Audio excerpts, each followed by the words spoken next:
O título da lição de semana, sobre a análise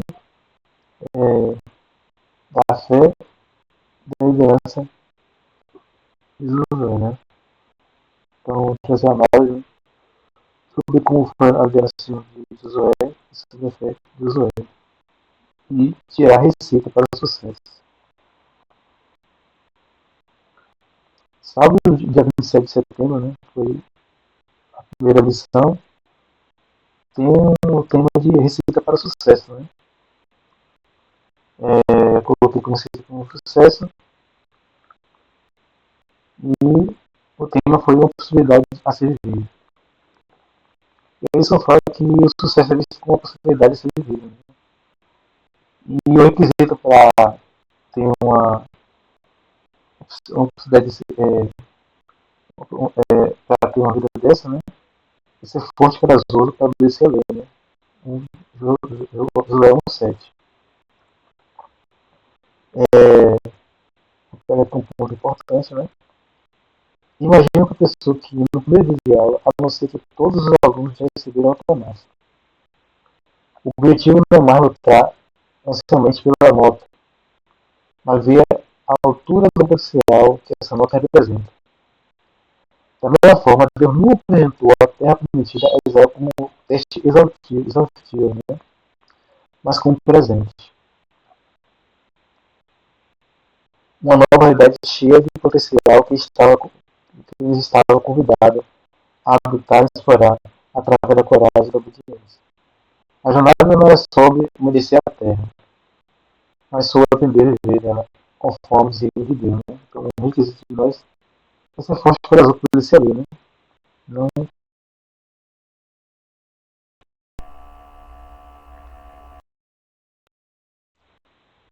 Ponto que interessante é sobre essa analogia, né? Que foi sobre Benjamin Sable, né? Que ele levanta para todos a nota 10. Sobre a nova geração de Israel, né? Após 40 anos sob a de Moisés, né? Uma nova geração está pronta para entrar naquela terra, né? O passado de peregrinação daquele povo, da antiga geração, né, havia muita rebelião, né? E agora deu um novo capítulo, né? O foco da semana o estudo se manterá em como Deus iniciou esse novo capítulo para Israel e como ele pode fazer o mesmo na vida das pessoas hoje. Ele quer fazer na minha e na tua. E a pergunta que essa edição que sabe o que quer fazer para nós é a seguinte, né? Se a terra prometida for apresentada como presente, uma possibilidade de ser vivida, em vez de ser peixe exaltivo, como nós estamos vivendo a altura especial que Deus já me concedeu, em vez de lutar ansiamente por esse, né? Essa pergunta de reflexão, né? Como nós estamos vivendo a altura desse potencial, né? Que Deus já nos concedeu, em vez de lutar de forma ansiosa para merecer. Se somos salvos pela graça, né? Então que a gente viva conforme essa graça nos transformou, e não obedecer para merecer, mas com gratidão, e com ser forte e corajoso em meio da adversidade. Vamos para dormir. Um novo Moisés, né? Então, Josué foi um novo Moisés para aquele povo, né? A gente vai falar sobre a continuidade da missão, sobre nova liderança, né? A missão era a mesma, mas tinha um novo líder humano, né? Um novo representante de Deus na Terra, né? Um novo líder. Né? A lição fala que Josué é um novo líder nomeado para completar o trabalho de liderança, e condução para a Terra Prometida. E a lição fala que o verdadeiro e visível líder é o Senhor, né? Então, o que mudou na transição de Moisés e Josué? Somente só quem estava liderando de forma humana na Terra, né? Mas o verdadeiro líder era quem? Era Deus. Então, A analogia que eu coloquei aqui, como fosse uma corrida de revezamento, né? Moisés passa o bastão para Josué, mas o percurso, que é a promessa, é a mesma. O técnico é o mesmo. Então, só teve a transição de liderança na terra, né? De Moisés para Josué. Mas a promessa foi a mesma. O mesmo Deus e o mesmo povo, né? Então, Deus queria continuar aquela missão de Josué, né? Então, e continua até hoje, né? Deus coloca líderes para guiar seu povo, né? Pastores, anciãos e outros cargos, né? Tem um aspecto religioso. Né? E a lição de segunda-feira foi as 4 iniciativas divinas. E foi a estrutura da rotina de Canaã. Né?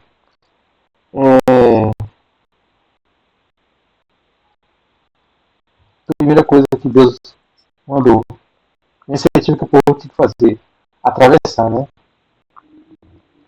Então Deus pede que exigia, né, a obediência do povo. Atravesse, né, esse Rio Jordão, não tenha medo.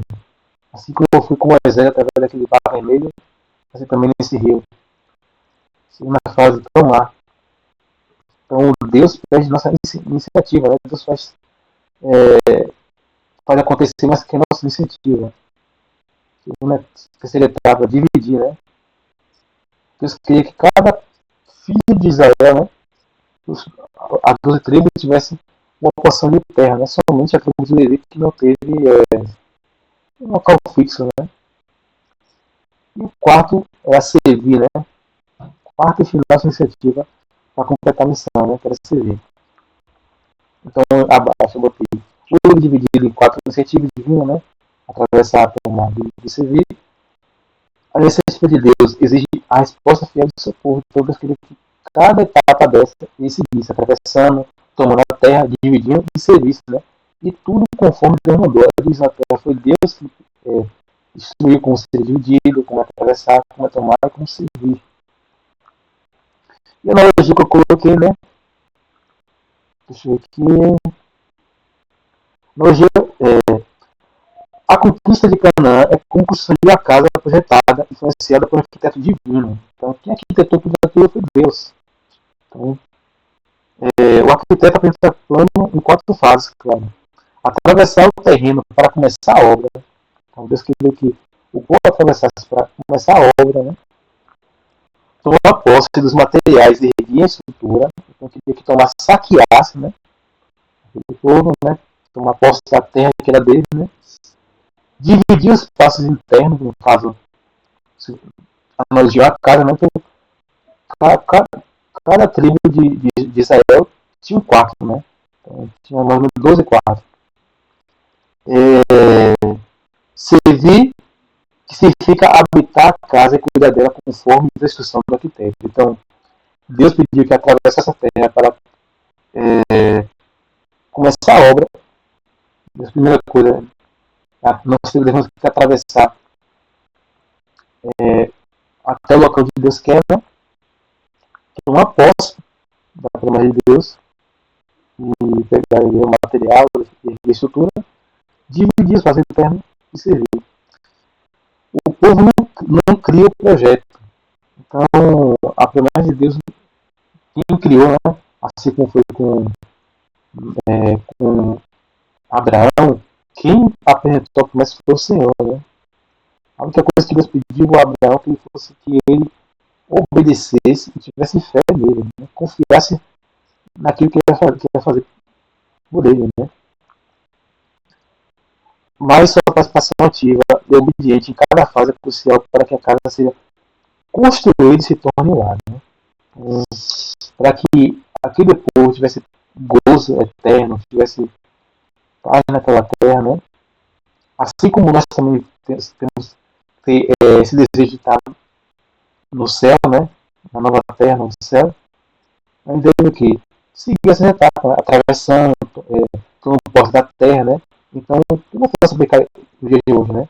Através da pregação do Evangelho, né? Você ir até ou locais que precisam da mensagem de Deus. Né? Tomar é você roubar vidas, não queria roubar, mas retirar as pessoas do mundo, né, e trazer para Jesus. Tem também a parte de visão, que ajuda as pessoas, e servir, né, obedecendo a lei de Deus. E acho que o livro aqui, a primeira parte do livro é a travessia, a segunda parte é tomar, né, que é de Josué 5 até 12, versículo 24, dividir do capítulo 13 até o versículo 21, e o quarto ponto, quarto parte da história do livro vai servir, né, Josué 22, do 1 até 24.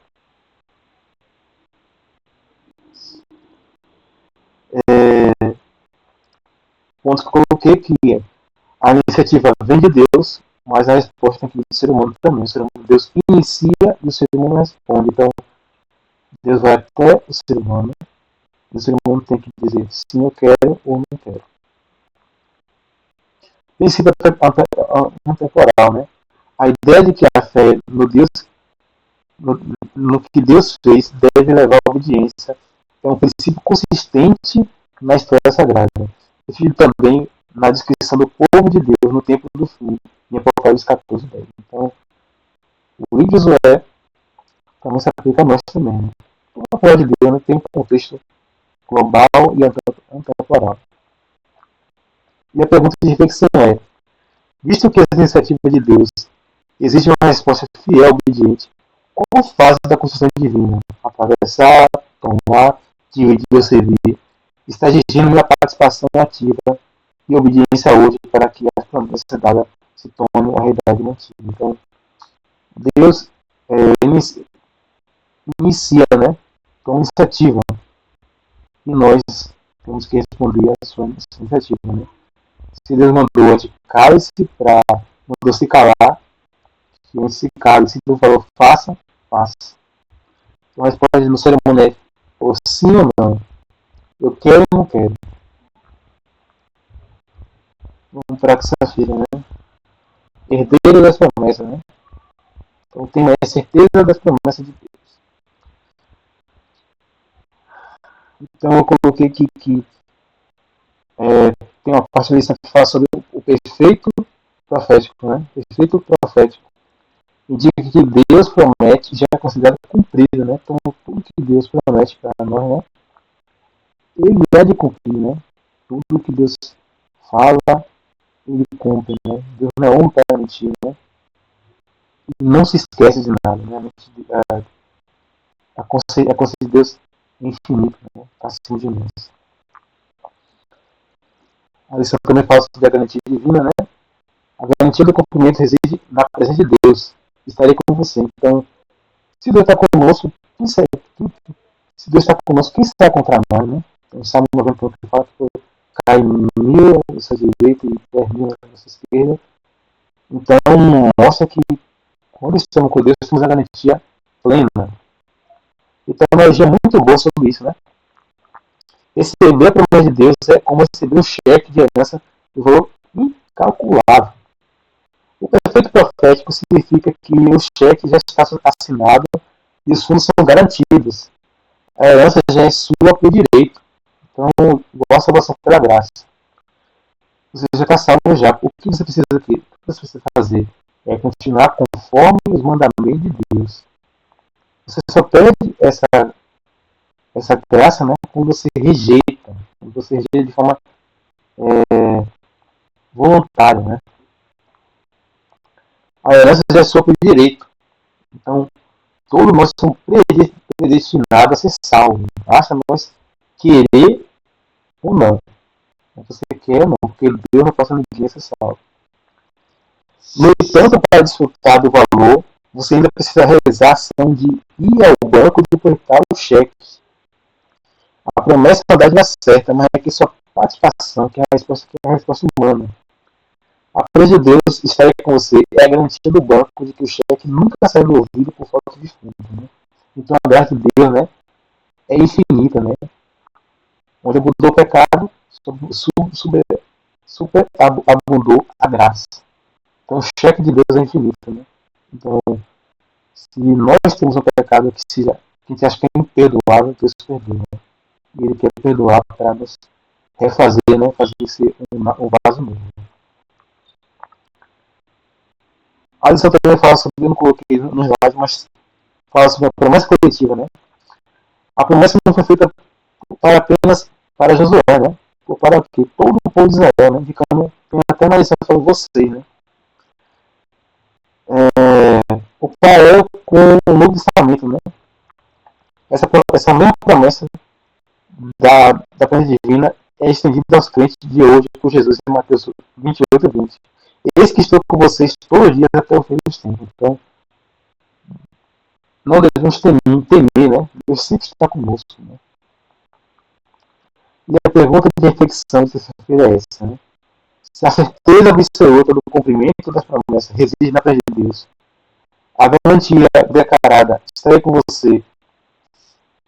Será que estou agindo com fé nessa presença constante ou estou buscando outras garantias ou forças místicas para validar minha herança? Será que aquilo que eu faço, por eu achar que isso, por eu ter igual o exemplo do jovem rico, né? O jovem rico, como o pastor falou na pregação, né? Você olha para a pessoa, você vê que a pessoa é um cristão, só que não tem Deus como prioridade. Né? Será que a gente está colocando os mandamentos de Deus como desculpa, colocando a nossa obediência a Deus como barganha, né? Deus me salva porque eu guardo sábado, porque eu não roubo, porque eu não faço isso. Mas não prioriza o Senhor, né? Infelizmente, né, muitas pessoas obedecem alguns mandamentos de Deus, só que outros rejeitam, né? E por achar que guardar esses tais mandamentos está guardando toda eles, só que não está, porque a palavra diz que devemos amar a Deus com toda a força, todo o nosso ser, com nossos recursos, com tudo que nós temos, devemos dar a Deus. Então, quando eu não coloco o Senhor como prioridade, eu não estou guardando o mandamento de Deus, estou quebrando todos. Vamos para a quarta-feira. Seja forte. O tema da lição de quarta-feira foi coragem para a fidelidade espiritual. A força necessária para enfrentar os desafios limitados e curiosamente para permanecer fiel à Torá. Então, devemos ter essa força necessária para enfrentar as forças do mal, né? Quando está colocado desafios militares.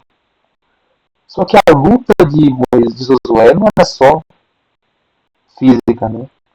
Paulo fala que a nossa luta não é contra a carne e contra o sangue, né? Que na tradução mais atual é contra o ser humano, né?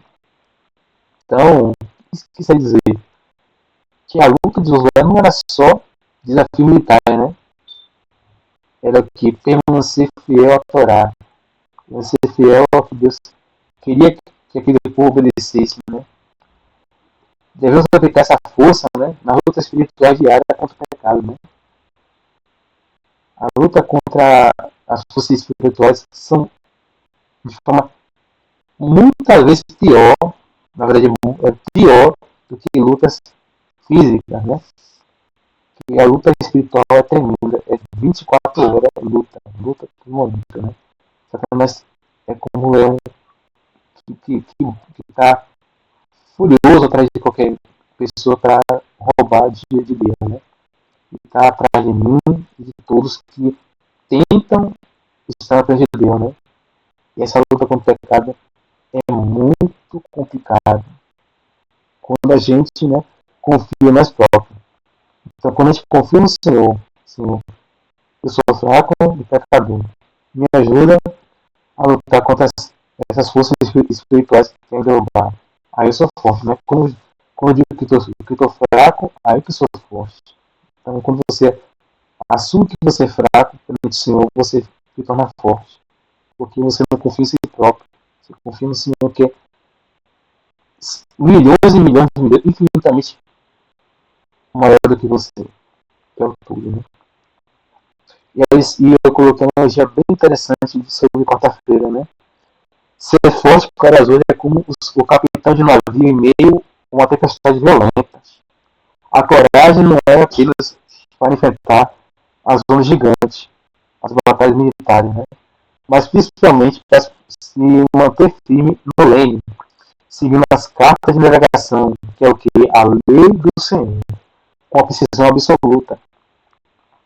Desviar-se para a direita ou à esquerda por medo ou conveniência levaria o navio geralmente à rocha, né? Então, no meio da tempestade, né? Se aquele capitão não olhasse para aquele mapa, né? Ele poderia pegar o caminho errado, ir para um lugar perigoso, para bater na rocha, tem infinitas possibilidades, né? Que poderia acontecer de ruim, né? Então, por isso que a palavra de Deus fala que existem pessoas retas. O que é ser reto, né? Nem para a esquerda, nem para a direita, né? Você tem que seguir o caminho reto, não se desviar. Então, reto é o oposto do desvio, né? Desvio é você ir para lá e para cá, para lá e para cá, é uma bagunça. Entendeu? Certo. A verdadeira força está em confiar no mapa e no construtor do navio, que é Deus. Mesmo que a tempestade ruge, né? Então, mesmo que tenhamos, né, tempestade em nossa vida, lutas, devemos confiar no Senhor, que é dono de todas as coisas, e no seu mapa, que é a sua lei, né? Devemos ter essa confiança. Vamos para quinta-feira, né?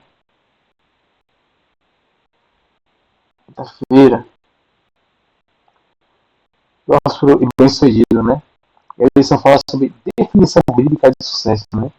Na imagem mostra uma árvore cheia de fruto, né? Muitos frutos. O que é agir de forma sabiamente, né? Sucesso, né? Que é sacá-lo. Significa agir sabiamente, temendo e obedecendo a palavra de Deus, né? Então você ser sábio, né? É você temendo e obedecendo a palavra de Deus na Bíblia, né? O verdadeiro sucesso é viver em harmonia com os princípios espirituais divinos, né? Então, se você quer ter uma vida tranquila, você tem que ter harmonia espiritual, tem que viver de acordo com aquilo que Deus quer para a sua vida. Eu vou colocar aqui uns pontos chaves e depois vou entrar na analogia. Fé e a lei não se opõem, né? A crença de que a lei em Cristo se opõe a obedecer à lei é falso e perigoso. A lei e graça sempre andam juntos, né? Então, eu tenho uma participação que fosse isso, né? Qual é o papel da lei? É uma compreensão correta. O papel da lei. Uma compreensão correta da lei revela nossa pecaminosidade. A lei mostra como somos falhos, como somos tolos, como somos caídos, né? E nossa profunda necessidade da justiça de Cristo. Ela não é um meio de salvação, mas um guia para aqueles que já foram libertos pela graça. Então a lei de Deus mostra o caráter de Deus, mostra quem é Deus, mostra um Deus amoroso, mostra um Deus que é o melhor para nós. Né? E também outro ponto, né, coloquei o verdadeiro sucesso. Sucesso na Bíblia está intimamente ligado a agir com sabedoria, temer a Deus e obedecer sua palavra. É viver em harmonia com os princípios espirituais de Deus. E a analogia, né, que eu coloquei aqui, que o sucesso bíblico é como cultivar um pomar. A prosperidade não é medida apenas pela quantidade de frutas colhidas em única estação, né? Então, a prosperidade, né, não é somente uma estação só. Então, por exemplo, se tivesse fruto em uma estação e na outra não dá, e no resto não dá, então não é prosperidade. Né? O verdadeiro sucesso e saúde duradoura das aves, que é uma vida em harmonia com Deus, então o verdadeiro, né, sentido de ter uma vida saudável, uma vida duradoura, é santificar os frutos, né? Uma árvore boa sempre vai dar fruto, né? Vai ter longos períodos de colheita, né? Boas, né? Frutos bons. Assim também nossa vida com Deus, que é o verdadeiro sucesso. Isso exige sabedoria para poder agir de forma prudente e irrigar corretamente, né? Então, quando você poda planta, você está cuidando da planta, né, para que ela não morra, né? É você agir de forma prudente, né? Irrigar constantemente é você meditar na palavra, você beber, consumir, né? A palavra de Deus. Deixar você forte, né? A planta precisa de água, precisa ser podada, né? E proteger de pragas. Então, todas as pragas, que é obedecer ao princípio divino. Então, você, obedecendo a lei, você está se protegendo contra as pragas do pecado, né? Uma árvore saudável, cuidada segundo a lei da natureza, a lei de Deus, produzirá bons frutos como consequência natural de sua saúde, né? Então devemos cuidar do nosso ser, né? Podando, irrigando, né? E se protegendo das pragas, né? Contra a cidade do mal, contra o pecado. Né? E a pergunta de reflexão é essa aqui, ó. Estou medindo minha prosperidade e sucesso pela definição bíblica que enfatiza agir com sabedoria e harmonia com os princípios espirituais de Deus, ou estou focando em resultados puramente materiais? Como minha principal métrica de sucesso? Então, devemos verificar qual métrica nós estamos na nossa vida, né? Se estamos agindo com sabedoria de forma de obedecer o mandamento de Deus, que é uma vida sábia, ou achar que porque temos riqueza, né, na nossa vida, né, estamos bem com Deus, né? Às vezes é melhor você não ter nada e ter Deus do que ter tudo e não ter nada, né? Sem Deus não somos nada. Vamos para sexta-feira, né? Vamos encerrar com sexta-feira. A síntese e reflexão, né? Então, a lição de sexta-feira sempre traz uma reflexão de que é um estudo adicional, né? De complementar o que cada dia que nos falar, né? Então, a lição de sexta-feira fala sobre o equilíbrio entre a graça e a lei, né? Fé. O que é fé, né? É a bússola. A salvação é unicamente pela fé em Cristo. Essa fé transforma o caráter e confirma a lei. Essa busca leva para Jesus, que é o único que pode nos salvar. Essa fé que, pelo ouvir e pelo crer, conhecemos a Cristo. Todo aquele que crê no Filho de Deus será salvo. Então, crendo nesse Deus, limpando nesse Deus, nós somos transformados, nosso caráter, e confirmamos a lei. A lei é um mapa. É possível evitar o legalismo, a lei sem graça, desobediência, graça sem lei. Então, a lei de Deus é um mapa mostrando qual caminho devemos andar. E quem criou esse mapa foi quem? Deus. Quem criou essa bússola foi Deus. Vamos agora para a analogia, né? A vida cristã é jornada com um mapa e uma bússola, né? A graça é a certeza do destino prometido. A fé é a bússola que sempre aponta para Cristo. A lei de Deus é um mapa detalhado que mostra o caminho seguro. Ignorar a lei, o mapa, né? Que a lei, por confiar apenas na bússola, na graça, é arriscado. Pode se cair no abismo.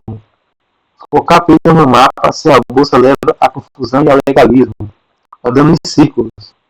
O sucesso na jornada cristã exige usar a bússola da fé para manter a direção correta e o mapa da lei para navegar com obediência e sabedoria. Que analogia fantástica, né? Essa é a nossa, é assim também nossa vida, né? Ter a fé, que é a bússola e a lei com o mapa. Graças a Deus, né? Que coisa linda, né? A salvação unicamente pela fé é impossível para o ser humano merecer a salvação por próprias obras. Paulo afirma que nenhuma carne será justificada pelas obras da lei, que são pecadores. Até mesmo quando nós obedecemos a Deus, tem algum motivo errado. A salvação do recebido somente pela fé em Cristo Jesus. Que coisa linda, né?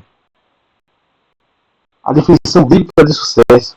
O sucesso não é plenamente material, mas viver uma vida de fidelidade e obediência que reflete a verdade de Deus. Graças a Deus. Que fantástico essa lição de semana, né? Demonstrando que para termos sucesso, né, devemos ter a bússola da fé que aponta para Cristo e o mapa onde mostra o caminho que o Senhor colocou, né? Esse caminho, meu filho, não roube. Esse caminho, meu filho, não adultere. Eu acho que uma explicação dessa, mais do que isso, você não entender o que é isso, fica complicado para você. Mas eu creio que quem convence o ser humano, né, eu posso dar milhões e milhões de analogias, mas quem convence é o Espírito Santo. Então só o Senhor Deus pode te guiar, pode te transformar. E a reflexão que eu falo para você, a pergunta refletiva é essa. Na minha jornada com Deus, estou mantendo o equilíbrio correto, permitindo que a graça, que está falando da salvação pela fé, seja a bússola que aponta para Cristo, enquanto usa a lei como um mapa detalhado, que guia a minha obediência e sabedoria, evitando legalismo, obediência. Será? Estamos focando somente na bússola ou só focando no mapa? Devemos usar toda a armadura, né? Toda a ferramenta que Deus deu. Assim como Paulo fala da armadura da cristã, devemos usar todos. Um soldado não pode ir para a guerra só de escudo, só de capacete. Assim também quando estamos nesse mundo, não podemos só ir com a bolsa, só com o mapa. Amados, reflita sobre isso. Reflita como está a sua vida. Eu também tenho que refletir. Será que somente estou focando em ser legalista ou sendo desobediente? Achando que Cristo me salvou e agora eu quero viver fazendo o que eu quero. Então essa reflexão. E com essa reflexão, nós vamos orar a Deus. Santo Deus Todo-Poderoso, Pai, obrigado por esse sábado que o Senhor permitiu. Estamos aqui, Senhor, para estudar, Senhor, a lição, a tua palavra, Senhor. Essa semana foi corrida, Senhor. Tivemos lutas, mas vencemos, Senhor. Obrigado por permitir que cada um estude a lição, Senhor. E para quem não conseguiu, Senhor, permita que consiga, Senhor, porque é um momento muito bom. E, Senhor, coloque, Senhor, as pessoas tenham um sentimento de leitura para ler a palavra. Obrigado por tudo que fez conosco. Abençoe cada um, em nome de Jesus. Amém. Então, que cada um fique com Deus, né? Que Deus abençoe cada um e que entenda, né? Uma vida sem fé vira confusão ou legalismo, né? Ou dois. Uma vida sem lei vira uma vida totalmente desordenada, né? Então devemos ter a bússola e a lei. Então esse é o tema, né? Análise de liderança de Josué e de sua fidelidade. Devemos ser fiel a Deus a todo custo. Confiar que Ele pode todas as coisas, que Ele guia seu povo e que tudo que Ele promete há de cumprir. E Ele é o líder maior. Se existe um pastor na igreja, existe o pastor dos pastores. Se existe um ancião na igreja, existe o ancião dos anciãos. Então, meus amados, reflita sobre a lição. E com Deus, que Deus abençoe cada um. Até o próximo vídeo. Até Maranata, ora, o Senhor está cada dia mais perto de vir. Amém.